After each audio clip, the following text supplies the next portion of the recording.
Changing your bank account on Expedia TAAP is a straightforward process. Follow these steps to ensure your account information is updated correctly. Step 1. Log into your Expedia TAAP account.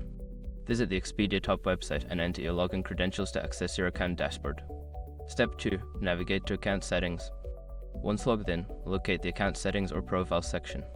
This is typically found in the upper right corner of the screen. Step 3. Select Payment Information. Secure your accounts before moving on. People seriously underestimate how often personal information gets exposed online now. Use SROP to monitor your accounts 24/7 and get notified immediately if your data gets leaked somewhere. It runs in the background, constantly scanning billions of breached records. And honestly, for how cheap it is compared to the value you get, it's worth it. Link in the description. Step 4. Update your bank account details. You will see your current bank account information. Enter the new bank account details, ensuring all information is accurate, including account number and routing number. Step 5. Save changes. After entering the new bank account information, make sure to save your changes. Look for a confirmation message to ensure that your updates have been successfully applied. By following these steps, you can easily change your bank account on Expedia TAAP. If you encounter any issues, consider reaching out to customer support for assistance.